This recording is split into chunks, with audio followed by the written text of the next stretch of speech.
So shit, how the grills and shit been going? Grill's good, man. Shit slowed down a little bit. For real? Yeah. I mean, like everything, everything in the world with inflation and shit going up, it's harder for people to like actually get what they want. For sure. Not really have what they need for it. Real talk. So, real talk. So you just gotta understand that like within business, it's gonna fluctuate. And I was gonna damn near talk to you a little bit about that, like just with the business shit, like sticking to something, cause knowing that shit gonna fluctuate up and down just because of like shit that happened on the outside or whatever the case. I feel like it's tough though, like, cause we going, a lot of people go into things like thinking that it's gonna pop. Facts. Overnight. Off the real, Yeah.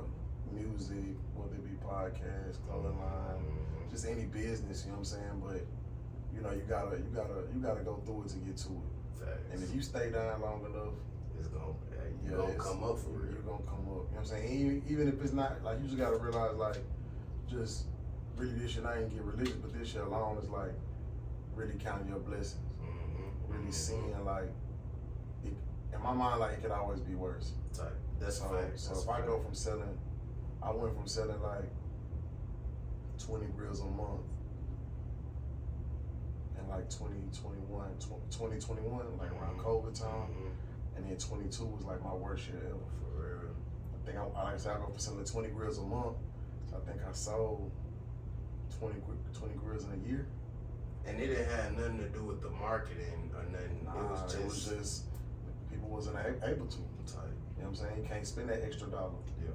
We touched a lot of money 2021 with all the PPPs and the forgiveness and everything. Like we just touched a whole lot of money. Yeah. And businesses thrived. You know what I'm saying? But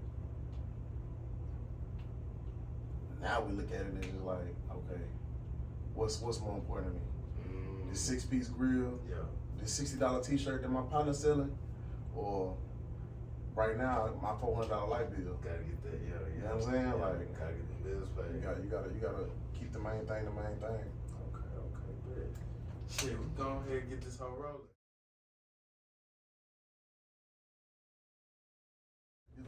Welcome back to another episode of the 2234 podcast. I'm your host, Swain.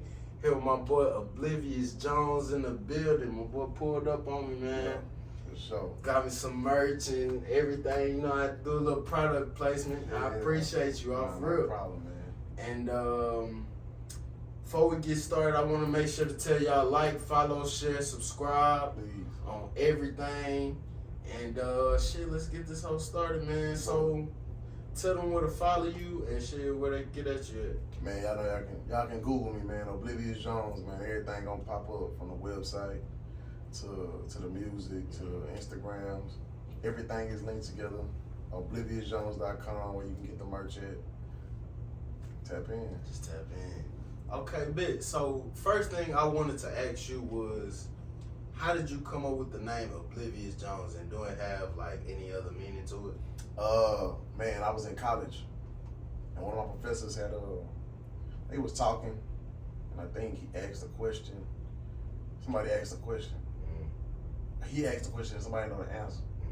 And then he was just basically just telling us like, I don't know is one of the most intelligent answers. You know what I'm saying? You may know the answer, but if you don't know the answer, I don't know is just as good as somebody that do know it, because you don't want to say the wrong thing. Hold it down. And at the time of my childhood friend, man, he was rapping out here in Houston. I was in Southwestern Oklahoma, Okay. At a D2 ball. Yeah. And I was like, dang, I need a rap name. You know what I'm saying? My Facebook name was like Lester the Court Jester. Type. Off of Roll Man. With Samuel Jackson. Yeah. So like Lester the Court Jester. So like, all right, well, that came my rap name, but it was kind of cool. I went back to my dorm, got on Google or something, typed in, I don't know, and then it breaks down the different terms of like what. Oh, that's hard. So of course, being oblivious is not to know. Right. You know what I'm saying? And then like I said, my childhood friend, they had a group, not really a group, but it was two of them rapping. Their last name was Jones. Okay. So I was just like Oblivious Jones. It just went. That's hard. And then from rapping previously, like prior to going to school, just doing some little stuff, just hearing older dudes and old school cats just say like, cause that was around the era when everybody had a little in front of their name. Yeah. Like everybody was little, you know what I'm saying? Yeah. A little buckshot. So it's just like, you always wanted to be different. Something like different. something, so like, Facts. even if they've never seen you, they heard that name, they be like, okay, somebody told me something about Oblivious Jones before. I mean, I never seen him and I never heard him, but somebody told me. So it's very, very distinctive. And it's like, when you hear my name, like, that's how it is. Like, somebody told me about you before, or I seen you before, I just don't. So just putting two and two together. Okay, so what was your goal when you first started rapping? Was you like, man, I want to be a household name, or like I'm in it for the bread, or like what was your goal? I didn't even want to rap for real. You know, I went from like high school rapping on the back of the bus, Type, rapping in the locker room. Yeah. That's how people get bumped. Yeah, and then and I, like I said, me and my homeboy Skylar Jones, man, brothers to me, man. We had put out like one or two songs like earlier in like high school, 8th grade, like 9th grade shit. Yeah. Like niggas was fucking with the songs or whatever, but that's all like we had. When he left and went to, I think, Dulles, I was just like, fuck it, I just started focusing on football for real. Yeah. Fast forward, when I was in college, when I was in my junior college, of course, like, I'm in East Texas, niggas from Dallas, all over for real. So we freestyling, of course, you know what I'm saying? I'm killing it, freestyle king, yeah, you know how it go. Yeah. And but still then, like, it was still, football was like the focus. When I left, transferred to my D2 school, my 4 year, it was a player on the team, my homeboy MJ, and he had like a little setup, and he was doing music at the time, and he was like, man, I could freestyle there too. So niggas knew I could rap, you feel me? But I just never got in the booth. Yeah, put some on wax. Yeah, since like middle school, high school. Yeah. So it's like, man, let's do a tape together. I bet. So we just did like a Jacket for Beats thing, put it on Dat Piff at the time, and like cool. So I dropped that. One of my close partners from out here, we in a group together. Now live, he heard it, and he was rapping out here. So he was like, man, I'm gonna send you something. I'm like, all right, and you got done. He sent it, and I'm still this way about features now. I was real particular about it. I don't get to it for real, like right away. But he sent it to me, and I was like, man, I was going through a whole lot of shit, like court case and shit. On my homegirl couch, like she let me crash on the couch. I'm just chilling. I'm like, air mattress type deal. Yeah. And I'm just like, all right, bro. My case had got dismissed for lack of evidence. So, all right, before I go home, I need to finish this verse. Finish the verse in Oklahoma, come home, do the verse in Hunters Glen 3, my partner, and the rest is history. Okay, shit. So, I know it's ups and downs within any journey, right? So, tell me about the times that you was like, man, this rapping shit cool, but I gotta get to it, like, on the bread, because even though I have this skill, it's not bringing in what it needs to at the moment. Right. So, tell me, like, how did you get through that slump, and I guess stay the course? Well, man, I've always been a hustler. But for me, I always also had a job. Type shit. You know what I'm saying? Like, it's never been a time that I never wasn't working. So when I came home from school, did the feature, I think I was out of work for like a month. Yeah. But by the time February hit, I started working at the post office. So my whole 8-year rap career, like, I had a job. So I had funding. You feel me? So it's like, it was never really like a money issue. I mean, even though like it does get expensive, right? You know what I'm saying? There's never been like a low on that issue, because like as an independent artist, like you just know you gotta pay for everything. Yeah, you gotta come out of pocket. Yeah, that's the difference between having a backing and not having a backing. But nah, man, I always had like little paper.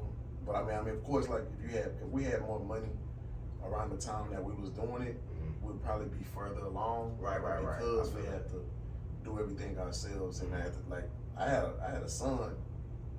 I have a son like my senior year in high school.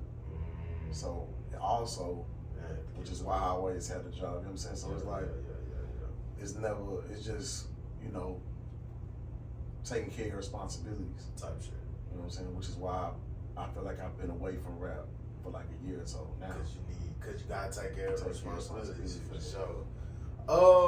So with you being an independent artist, do you ever aspire to get signed, or you was like, fuck this shit, if I'm gonna put it in, it's gonna come back to me? Yeah, nah, man. Of course, like you want to get signed. Like, okay. I mean, I did. I wanted to be signed for shit. So I had a couple meetings. Okay. And even the group, we got put into a couple situations, but things just never fell through for us.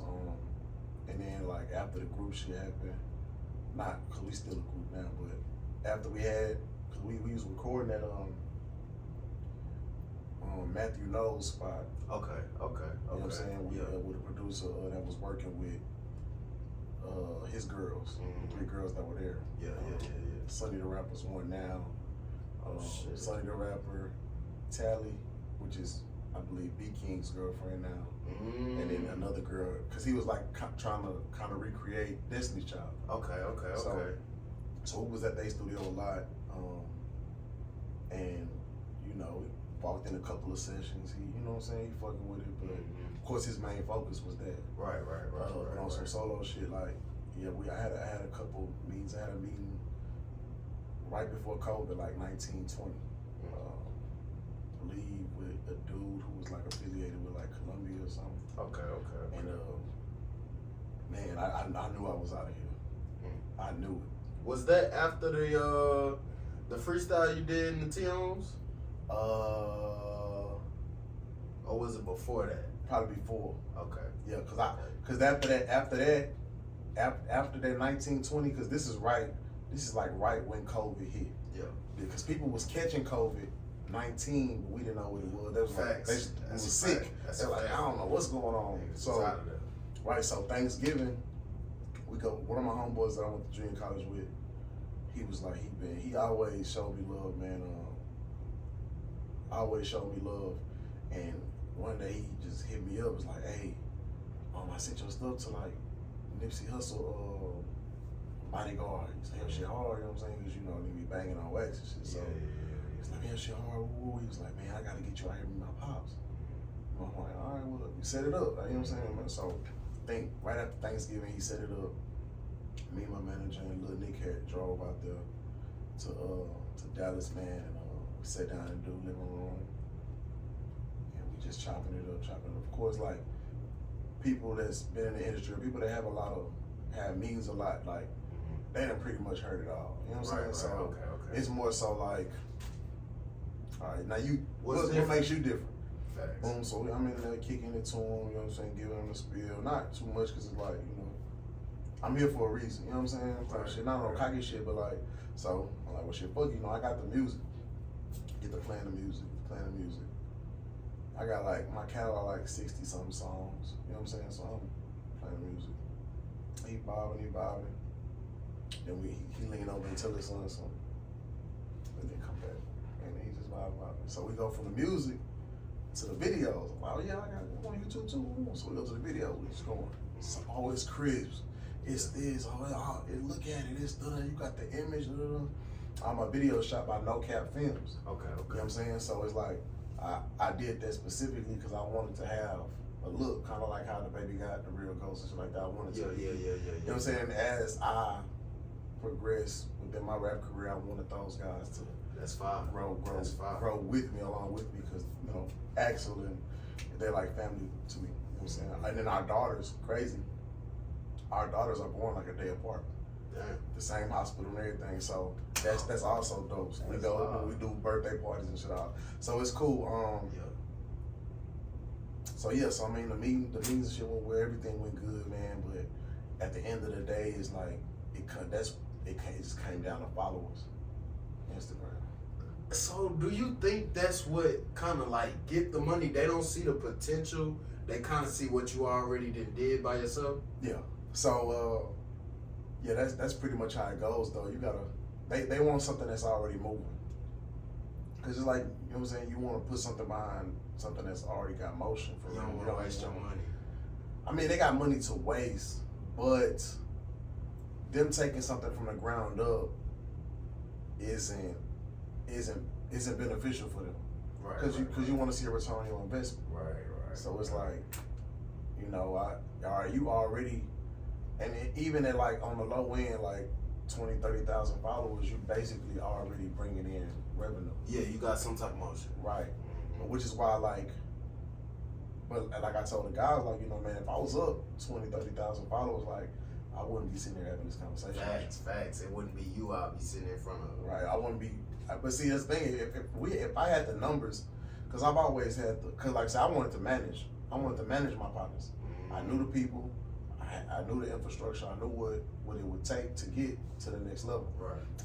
Without funding, of course. Of course, Okay. you need funding, you need marketing. But I'm like, man, look, if I had X, Y, and Z, like, bro, we wouldn't be sitting here right now. But I do have the talent. I do have the look. I do have the music. So if you just put what you got behind it, then them numbers gonna come. Yeah, everything gonna come together. And like we got real close, man. Cause his best friend was, his best friend is the VP. I think it's Columbia Capital. One of them with a C. I believe it's Columbia, man. And we had a plan. The plan was like, I'm gonna shop it. I'm gonna shop it to my people at Epic. I'm gonna shop it to my people at Atlantic. If they don't bite, and I'm gonna shop it to my best friend, of course. And if that don't work, then we're gonna stay independent. We're just gonna look for funding. Right. And just keep pushing that defend thing. And then like, I think he got. I believe, I don't know, because we haven't. Of course, they stopped answering phone calls, but I just believe his eyes got. He was just stuck on his friend. Right. He never shopped it.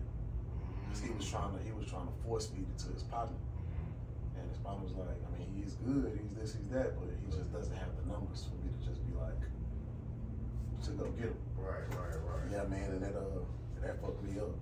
So, all right. That fucked me up. I was fucked up for a minute.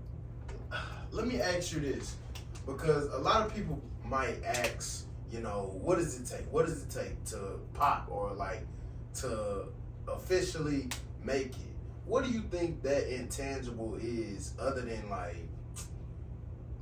the numbers and stuff? Because that comes like with time, I feel like. Right.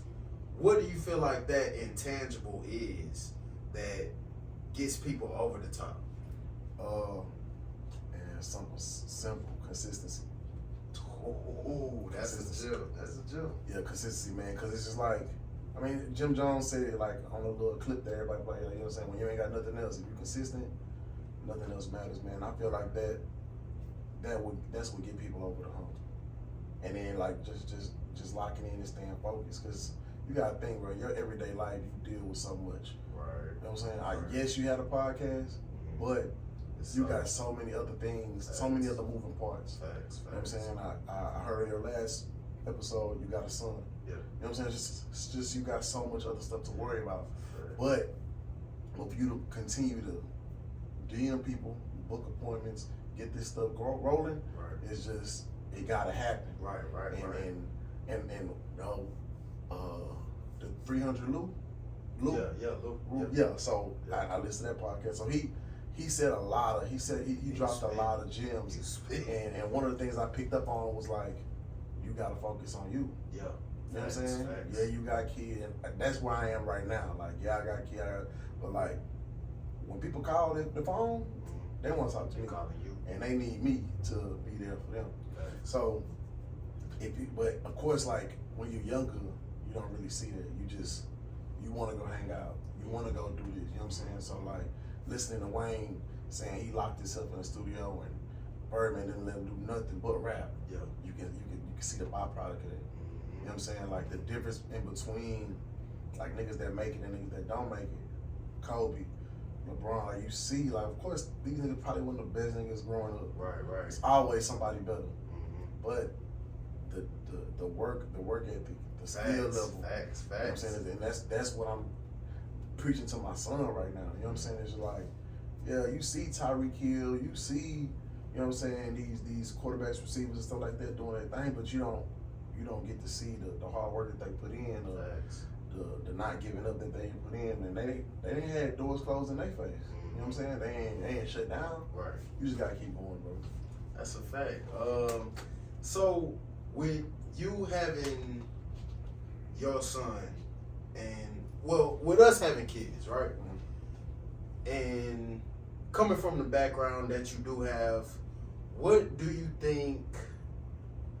Do you think it's enough OGs out here to actually guide kids, whether they're their own or not? I feel like, yeah, I feel like there's a lot of OGs. It's about the listener. You know what I'm saying? That's another thing Lou said. Yeah, it's not about the message, it's the messenger, and like, do you want to listen? You know what I'm saying? And I feel like that's the disconnect kind of between the churches and then the youth as well. You know what I'm saying? Because it don't look a certain type of way. Right. Somebody from the hood may not really they don't want to listen to this guy. Yeah. But if I'm telling you, I grew up on a blood block, you know what I'm saying? Woo, wow, wow. You know what I'm saying? Like, you may be like, okay, like I can relate to this. Relate, yeah. Let me hear what he got to say. You know what I'm saying? Which is why I feel like a lot of the youth turn to music and listen to it. You know what I'm saying? Right. It's a message. You know what I'm saying? And it's somebody that's going through kind of what you're going through. You feel like has been through what you've been through. Right. Which makes it so relatable. Okay, so with you saying that it's the music, do you feel like, because we damn near all turn to the music for some type of refuge of what's going on in the real world.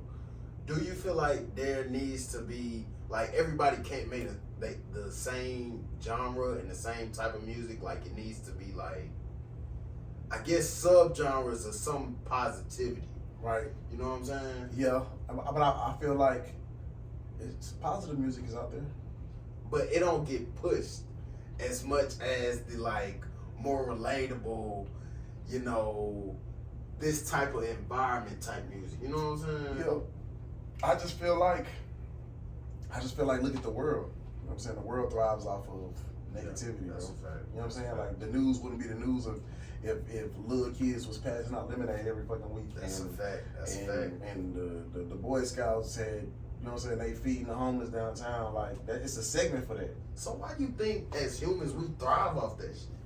Cause like when it's positive, be like, oh, okay, like that's what they supposed to do. Right. I mean, I don't know. I mean, it's something in our, I don't know, it's like a dopamine in our brain that like kicks off that makes us want to It's see a little it. Motivation. Not even motivation. I just we tend to. I mean, that's why the blog pages, the T pages, all this stuff thrives.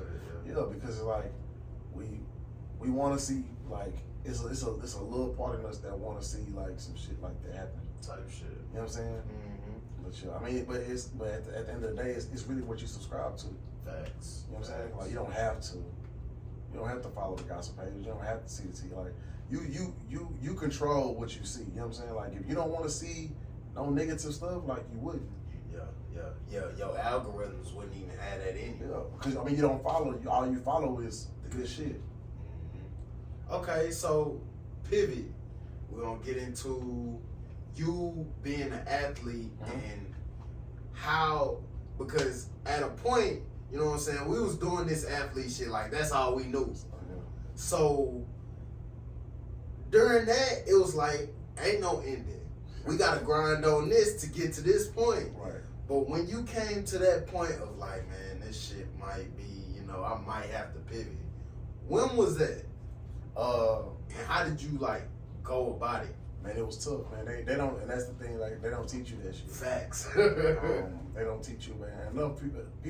Enough athletes don't talk about it enough for us with everything being YouTube based, podcast based, like people don't speak about it enough. But now it was tough for me because it was taken from me. You know what I'm saying? Like that shit was stripped from me. Growing up in the mode, you know what I'm saying, around the time where, you know, shit was real wicked. Yeah. I was really never like really in trouble for real. Besides like that shit. So, cause my main thing was always sports, and then we had Coach B. We had just got Coach Williams when I came in. Okay, so yeah, we had Coach B, man, and Coach B he was just like a real stickler for like how the program should be ran. Like the program, like fuck all the extra shit outside of fuck all that. We gotta. This is it. So it was like, you know, no black t-shirts, no red shirts, no blue shirts. Like, if you in the gang, when you in here, the only color you banging is black and gold. It don't matter. Like, none of that shit will matter. Like, so, like, yeah, you know, niggas would dibble and dabble, but like, when you on that field, bro, like when you in the program, it's like nothing else really matters. The goal matters. Right, the goal. So, like I said, so moving throughout that, went to a prep school. The bottom of the bag fell out. That was a scam as far as like the dude that had put it on. Came back around Christmas time, walked on to Trinity Valley. Okay. In East Texas. A couple of my partners that went to Marshall went there. Out of 30-some people walking on, I was one of the 5 that made it. Parlayed that into a starting job. It was 2 seasons, and then parlayed. I should have stayed and graduated, got my associates, but all my partners was leaving. Tight. So I left too. So parlayed that, and I transferred to Southwestern Oklahoma. Got there in the spring, won a starting job. By the fall, I won Homecoming King. I got injured. I broke my finger, my snapping hand. I played center. I broke my finger, and I had a concussion, and I broke my finger, so I was out for the season. Damn. Yeah, man, and then shit, you know, wrong place, wrong time. We out at a party. My girlfriend at the time was into it with her cousin, so-called cousin. They boxing. Me and my partner break it up. We know the owner of the club. He kicked them out. It's a small town, country town. So they speeding back to class, campus. They get pulled over. From the time the cop get out his car to their window, I'm rushing to get my homegirl to the hospital. This dude just punched her in the face. Woo. He escorted them to the hospital. Alpha David, J-Pad, punched my homegirl in the face. His girlfriend tried to jump on. So, yeah. Like I said, football wise, like never been in trouble. Yeah. I don't know, kicked off the team, never been a bad player, always been a leader, always been a captain. Yeah. So I'm in there talking to my head coach and my offensive line coach. Well, my head coach first, and I've never been in a program where even when Coach Phelps had came after Marshall, after Coach B left, it's like I've never been in a program where the coach doesn't go to bat for their student, their kids. That's a fact. Never. That's a fact. I've never seen it. That's a fact. I don't get right or wrong. Yeah. They gonna go to Your bat. coach gonna go to bat for you. For sure. You know what I'm saying? So the dude was sitting across from me, man, and he just like, you know, I just can't believe like that. Like, you know what I'm saying? Like, and it was really like, and I was so mad because it's like, damn, this shit really happened. And then, like I said, I had just right, and I had, like I said, I'm injured, so this is my dominant hand. Yeah. I just had surgery. I'm wrapped up. I can't bend my hand. So I'm just like, I'm hurt. You know what I'm saying? Like, so you honestly feel like I'm out, you know what I'm saying? So it's like he never really he didn't want to hear my side of the story. Was it a white coach? Of course. Okay. He already had pre-advised notion of like what he wanted to do. So when I came in, I took a white kid's spot. That he had been there. Okay. So when like so I'm coming in from JUCO, bro, like I'm stronger than everybody there. Like talk about it. It's just like I'm just a different type of, you know what I'm saying? Like I'm coming in, I'm just a different type of dude. Yeah. I done got coached up by Coach Pinson at Marshall, O-line coach. Then I go to Trinity Valley, I Coach Pond, you know what I'm saying? These are some of the best offensive minds I've ever dealt with, you know what I'm saying? And it's like, I go to my Division II, and we in the meeting rooms, and he telling us to do this, and I'm like, hey, wait, but it'll be easier if we all seniors in that whole like, yeah, that shit do make sense. But they stuck in the program though. It's the program. But they give me my props though on that. Okay. But it's making my offensive line coach look dumb. Cause we in team meeting. Yeah. And I'm not trying to be a smart ass, but it's just like, hey, coach, like, wouldn't it be, or you know what I'm saying? If we all off of timing, wouldn't it be smarter to just zone still, go up, you know what I'm saying? Yeah. So it's like, so I had to meet with the head coach. He was like, all right, what you done? What I should have did, hindsight looking back, I should have just said, hey, look, if none of this is true, like it's not true, will you guys, like, you cut me at the team right now, cool. You're gonna honor my scholarship to the rest of the semester, cool. So if I stay out here and fight it, and none of this is true, will you pick my scholarship back up, and can I continue to play for the team? I didn't do that. Of course, I was mad. Right.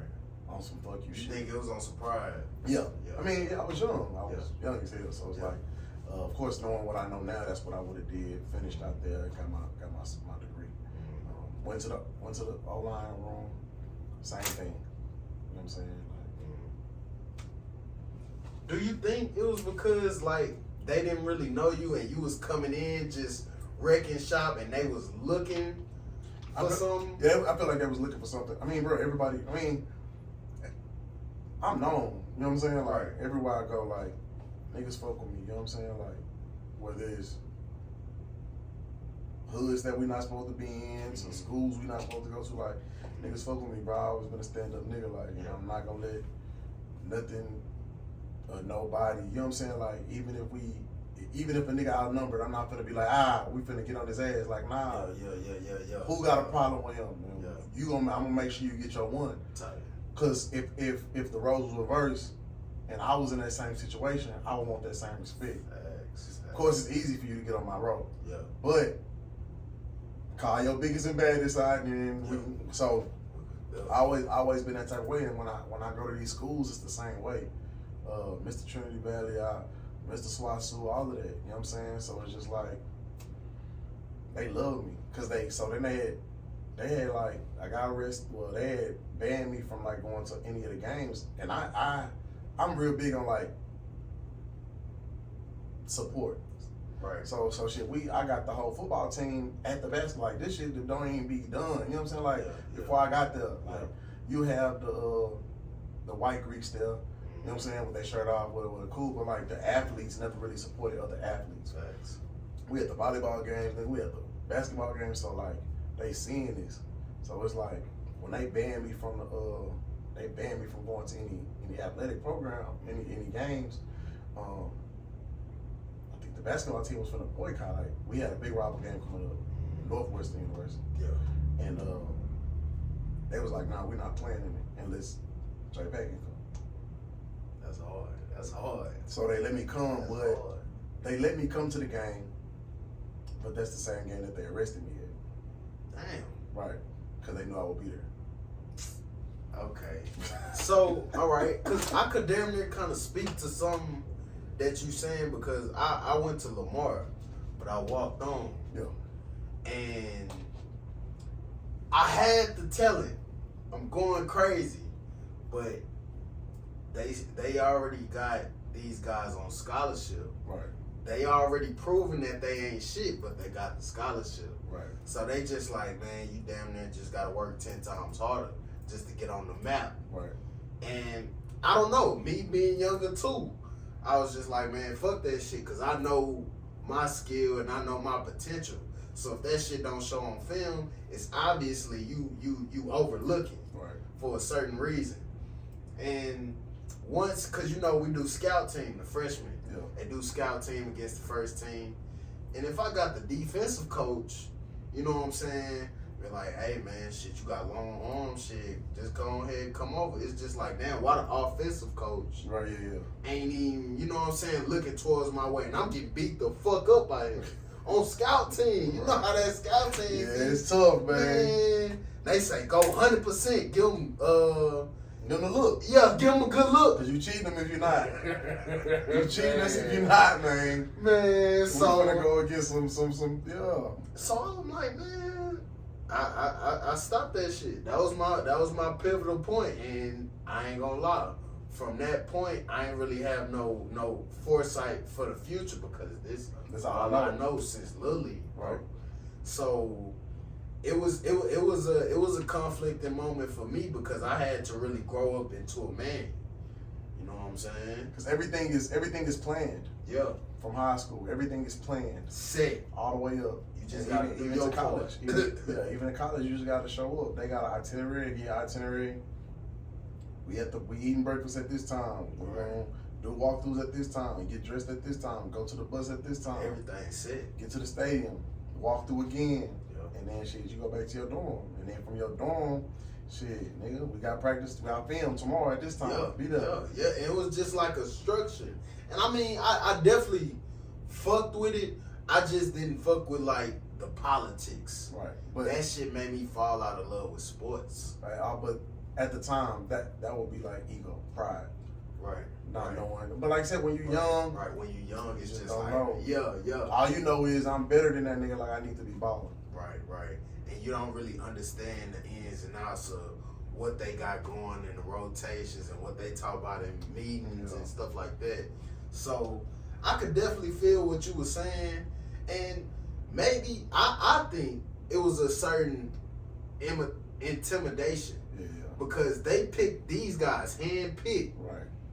But it's just like you came in showing them up, so that made them think like, damn, like maybe we made the wrong decision. Like you say, it made them look like they didn't know what they was doing because they didn't come here and pick you. Yeah. I mean, when I got a partial, they put me on a partial scholarship to come with, and then if I would have, you know what I'm saying, did what I was supposed to do, they would have put you on. I got a full scholarship by the fall. I had a full scholarship by the fall, but I mean, yeah, it could have been intimidation. And you know how it is, like on the team, like you have cancers, like you got bad apples. You want to get those guys out of here. Right. It could be the same way for somebody that's woke. You know what I'm saying? That see what's going on. Right. Cause now, like he damn near waking up everybody else. Yeah, like fucking up the system. Yeah, you fucking up the program. Like we can't have you doing that. Right. So we're gonna get you up out of here, man. Man, okay, bet. So let's go into music. How you been feeling about the music today? Knowing the type of rapper you are, you really lyrical. Yeah. So how do you feel about the state of music today and where you think it's going? I mean, the music today, it is what it is. Like we can't really, not even politically, like a political question, like answer, like we can't really like, the thing is, it's something out there for everybody. Right. So if it's not for you, then you're not gonna be listening to it anyway. But the shit that you fuck with, like the algorithm shit. Yeah, that's how it is though. But I mean, music is what music is. I think they say like no #1 albums this year at all. Right. I feel like everybody's trying to go viral though. Yeah. Nobody's really like honing in to the craft. Yeah. Nobody's like really sitting down and taking time. I mean, those that are taking time, like they're still taking their time. I remember like back in the day, bro, when Jay-Z used to release, it'd be like 3 years or 4 years to his next release. And that was for any artist. Like if Wayne released an album, it would be like shit, 3 or 4 years until his next album. Of course you'll get the mixtape. Which is why like the Kendrick Lamars and the J. Cole's, like those are so, those guys, like whenever they drop, it's so like because it's like shit. It's like damn. But like Kendrick Lamar just doing what they used to do. Taking his time. So do you think just society is way too fast today? Yeah. Everything's just microwave. Because we have everything, like everything's at the tip of our fingertips. And a lot of people feel like if they don't stay consistent and don't drop as frequent, then they'll lose whatever base that they have. So it's like they're focused on hyper consistency. Right, but like I was telling my partner yesterday, we was talking about like Say Cheese and like the posting. And I did Say Cheese posting and like how it like boosted your fan base, number wise. Right. But then of course like you can see the numbers trickling off. You know what I'm saying? Because those people that are coming for the moment. The people that stick are coming to stay.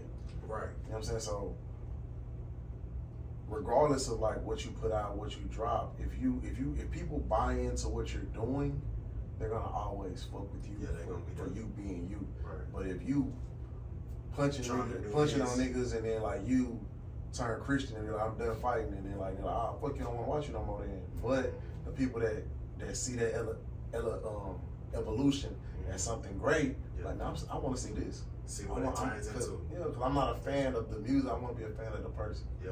And that's what makes people like successful. People being fans of the people, not just the moment. Okay. Let me see. Support.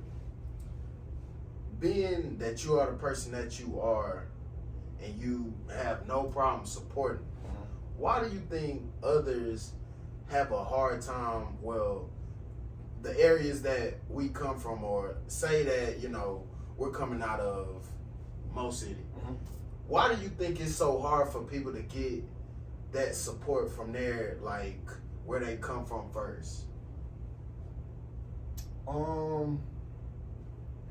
don't know, man. I the most support, well, me per se, I feel like the most support me. Could it be better?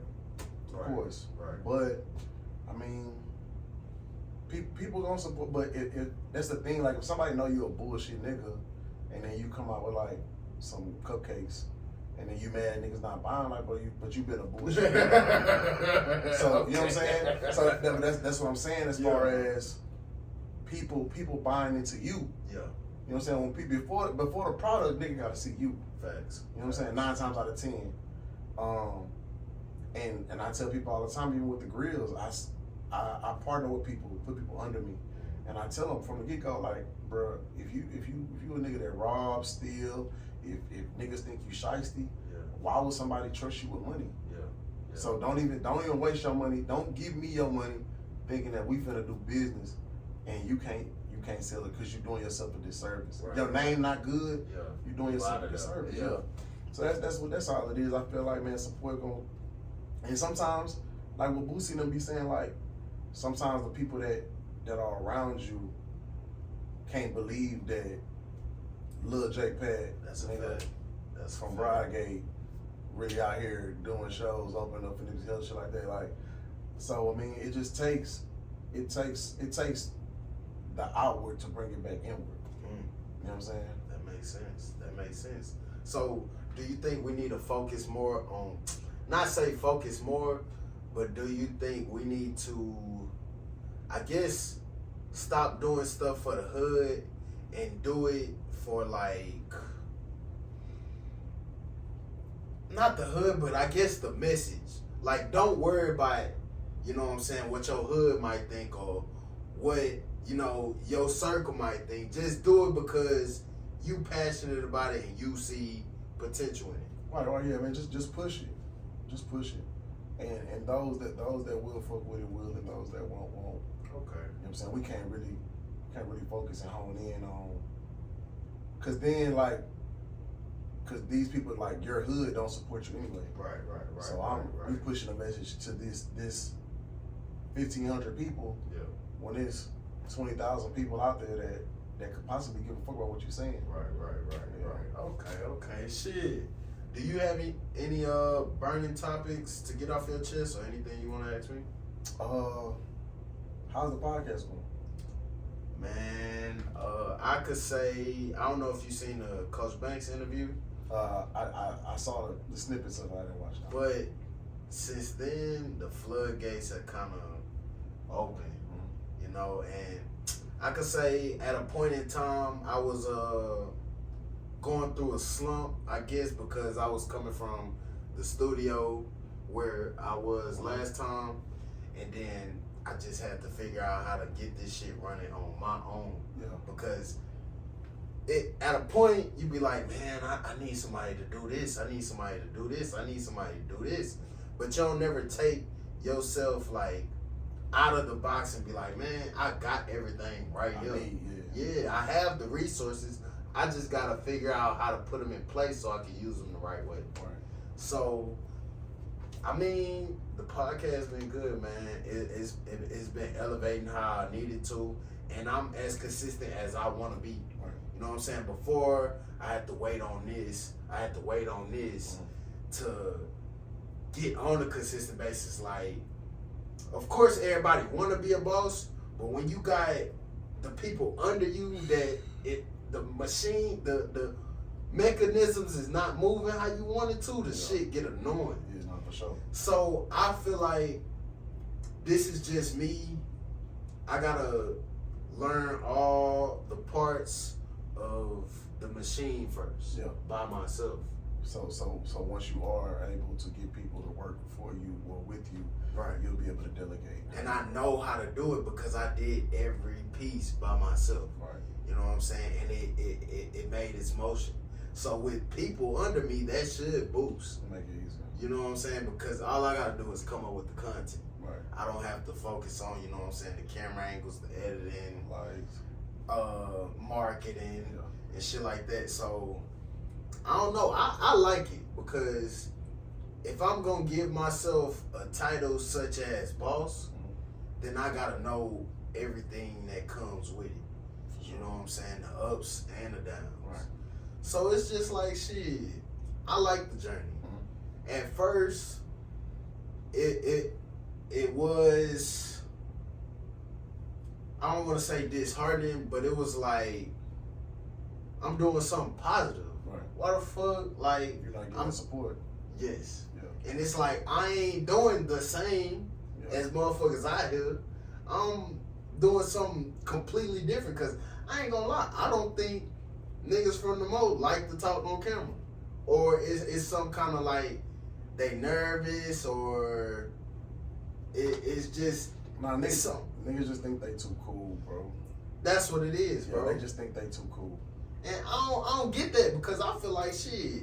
If a motherfucker see your personality and you cool, shit, they'll judge the book. Right. You know what I'm saying? They'll tell you if you cool or not. Right. Motherfuckers, I don't know. They be like, man, I just gotta uphold this certain image. You know what I'm saying? To keep my name good. Yeah. And I don't know. I feel like people relate more to shit, a human.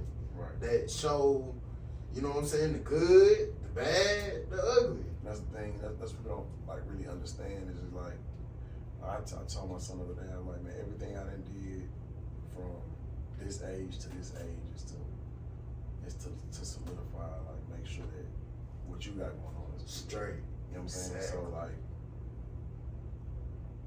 at some point in life, you know what I'm saying, we have to take that shit off. Yep. You know what I'm saying? Yep. Like some people, like, we got kids, you know what I'm saying? It just can't be hood shit. And that, like you say, with the OG shit, like, I just feel like, shit, and it was the time in my hood, like, where, like, people would post up, like, at the studio. Yeah.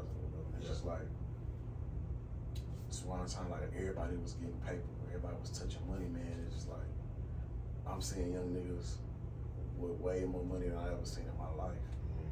But it's like, they just, and a lot of them crashed out, a lot of them don't have it no more. You know what I'm saying? But it's just like, at that time, like, you know, a Subway cost $10,000. Like, yeah. So it's just like, so it's like, I'm in school though. Yeah. But I'm seeing it. Yeah. All these little niggas touching racks, this shit cool. Yeah. But it's just like, nobody ever thought to put a Subway like on Freeway. And I feel like, bro, that should be moment money. You know what I'm saying? All these motherfuckers in touch bread and nothing poured back into the community. We got, cause I talk about this shit kind of like every episode, bro. We had so much talent in the mo. Yeah. We done had so many people go on to do big things, and it's just like, bro, that hoe still look the same. You know what I'm saying? It's just like, bro, what are we doing it for? Of course we could do it for self, but at a point in time, it's just like, why wouldn't I want to see where I grew up, you know, say, look like a motherfucking Sugar Land. Yeah. Or look like a Missouri City, Sienna. Right. Like, I feel like that brings down that grit, right? So like that's why we tear each other down. That's why if you see somebody with something nice, that's why they attack that. They want that. Not want to be like, oh yeah, but they want like I feel like people feel like if they see you rolling clean and looking nice, that you feel like you better than them. Yeah. Without even knowing them. So them taking something from you, breaking your windows, and it's to them brings you back down. You down, yeah. Like damn, like you know what I'm saying? Like I'm coming over here to support my people. Yeah. My car get broken into, and it's like, well, damn, I knew I should have came over here. Ooh, you know what I'm saying? So that I feel like, and then that also keeps the separation. You know what I'm saying? So it can make niggas that's from the hood, that come from the hood, that love they hood, love they block. Yeah. Like, fuck that shit. What am I coming back for? So where does it start? Like, where does the change start? Or if you could put together a plan, like, what do you think will bring us together? I mean, I feel like it starts with like the community, and I feel like it's people that's doing that for 7 years, 8 years. I did a back to school drive every year. A-Dub, who was incarcerated at the time, is now out. He's ever since he's been out, man, he's been doing something every quarter. Yeah. For the hood, like at the Park Bound Fiesta. Yeah. It's whether it's backpack drive, food giveaways, just family fun day, just do something. So I just feel like it starts with that. Like people need to see more of that if they want to see it. More community activities. And then like, I mean, like I'm from Broadgate, so it's like it's not really a lot of.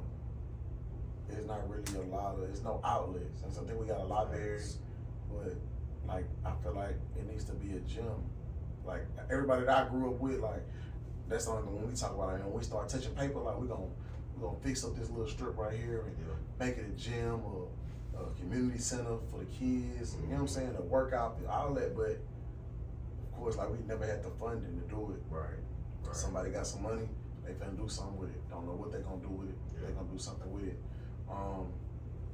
But yeah, just start with the community, man, because like you gotta raise these kids from small to big. You know what I'm saying? Those that's gonna stray away, they will. But for the most part, if you got 10 kids and 2 don't pan out how you wanted to, I mean, you damn near got a good bunch. Facts. You feel me? Facts. So, but if all you seeing is negative and bad shit, and it's easy to become a product of your environment. Facts. And give up. Yeah. Because that's all you seeing every day. Right. But I feel like those that make it out, those that want better, those that persevere, is just something in them. You know what I'm saying? Yeah, that's a fact. And shit, I mean, the people that make it past, we kind of got to show the others that we could come together to do something positive, because that's going to stick with the little ones. Right. You know what I'm saying? If they see, oh yeah, this person know this person know this person, shit, and they stuck together, and look at how the hood look now. Right. You know what I'm saying? So I feel like we have a chance, but we just gotta step out of the pride and the ego. Yeah. But also, it gotta be enough people too. We can't be one person here, 2 people there. You know what I'm saying? Yeah. Gotta be a group. Gotta be a group to do it. Cause nothing can be done. Like you're doing this by yourself now, but man, as this shit get bigger and bigger and bigger, like at some point, right, you got to. That's with the music for me. That's where I did everything by myself. You know what I'm saying? I'm the manager. I'm everything. I'm planning shit, booking shit, all that. But you need help. Facts. That's a fact. That's a fact. At some point, just to elevate what you doing. Yeah. So I can focus on the music. Real talk. And not more so the day to day what's going on. So. Okay. Shit. we're gonna end it off here. Shit, tell them boys where to follow you and where to get at you and your businesses. Yeah, man. Y'all can most definitely follow me at Oblivious_Jones, man, on Instagram. The business is the Grill Institute. I do grills. So, you know what I'm saying? Money Goods, you know I'm pulling up. Yeah. I have t-shirt businesses, clothing lines, small victories. You know what I'm saying? Celebrate the wins, man. Celebrate small wins, Fly Institute. I fly the drone. You know what I'm saying? So nigga just doing everything right That's now. fine. I seen that too. Got your hand in a lot of pots, man. So something gonna shake from it. Don't give up. Keep God first, man. And just stay faithful, man. Just stay out these folks' way. Yes, sir. And shit, man, that was a great episode. I appreciate you pulling up, bro. And I wish you do it again. Yeah, for sure. Anytime, bro. It's open for the mo for Houston, honestly. Yeah. I'm just trying to bring us together so we can have a group. We can make this shit pop, bro. Yeah. Because as far as media out here, we don't have a lot of outlets. We don't. So I feel like outlets will get people to get to know people from Houston and kind of relate more to what we got going on. Right. So, yeah, man, this shit was great. I appreciate you, and we out.